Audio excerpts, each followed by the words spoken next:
Olá, pessoal! Hoje a gente vai mergulhar numa história real e, olha, um pouco assustadora sobre o mundo da ciência. É sobre um artigo científico que era tão influente, tão citado, que parecia perfeito.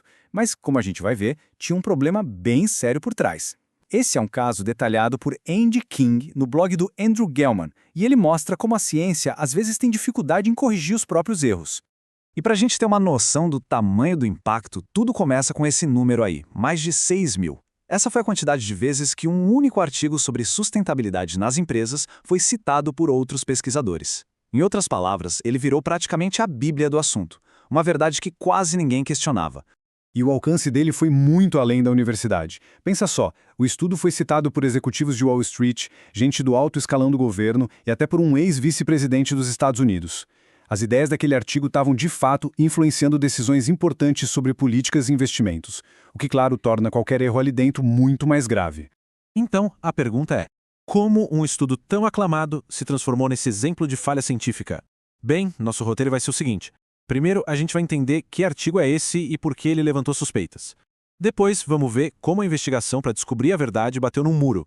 Aí a gente analisa as falhas do sistema que permitiram isso, como a própria ciência pode se enganar, e no final, o que dá para fazer para evitar que isso aconteça de novo. E a nossa história começa de verdade quando um pesquisador chamado Andy King resolveu fazer algo que é a base da ciência: tentar replicar o famoso estudo de 2014 dos autores Eccles, Ioanno e Serafim. A ideia era simples: seguir a mesma receita do artigo original e ver se o bolo saía igual. Só que, em vez de confirmar a receita, ele descobriu que os ingredientes pareciam estar todos errados. Logo de cara, o King encontrou um monte de sinais de alerta. O passo a passo descrito no artigo simplesmente não funcionava na prática. Faltavam testes estatísticos que eram cruciais e um dos resultados mais importantes parecia ter sido classificado errado, de um jeito matematicamente bem suspeito. Eram falhas muito básicas para serem um simples acidente. Bom, achando que seria algo fácil de resolver, o King entrou em contato com os autores do artigo e com a revista que o publicou. Mas em vez de receber um "obrigado por avisar, vamos corrigir", ele encontrou uma parede, um muro de silêncio e uma baita resistência. O Kim mandou vários e-mails super detalhados, explicando os problemas que encontrou e até se ofereceu para ajudar a consertar. Ele esperava uma colaboração, né? Mas a resposta que ele recebeu dos autores originais foi nada. Silêncio total. Sem resposta dos autores, ele foi para o próximo passo: a revista científica. Ele escreveu um comentário formal com todas as evidências e enviou. E a revista rejeitou. A justificativa não foi sobre os fatos que ele apresentou. A desculpa foi o tom dele. Uma tática bem conhecida para desviar o foco do problema real. E a situação fica ainda mais sombria. O King chegou a conversar com um acadêmico super respeitado mundialmente que admitiu com uma sinceridade chocante que tinha medo de se envolver. Ele disse, na lata, "Sou muito covarde". Isso expõe o que a fonte chama de uma cultura de conivência, um ambiente onde apontar um erro pode acabar com sua carreira, mas cometer o erro, nem tanto. Agora, vamos ver o tamanho da diferença entre o que o artigo dizia e a realidade. O sucesso do método deles, que era de 98% no papel, na prática não chegava nem a 15%.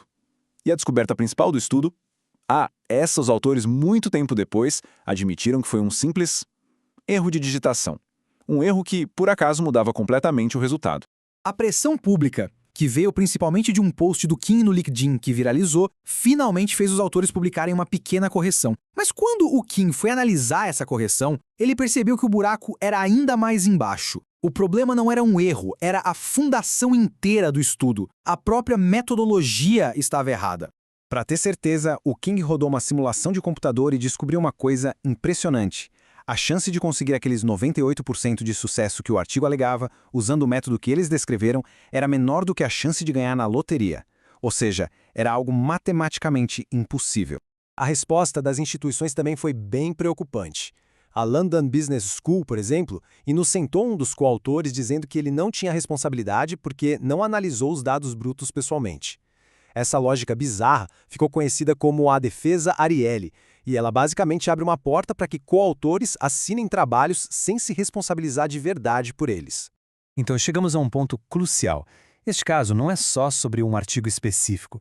Ele é uma janela para entender como o processo científico inteiro pode ser distorcido, e muitas vezes nem é por maldade ou fraude deliberada. Isso nos leva a uma pergunta fundamental. Como é que alguém pode usar dados reais, fatos concretos, para no fim das contas contar uma mentira? Bom, a resposta está em como esses fatos são escolhidos e apresentados.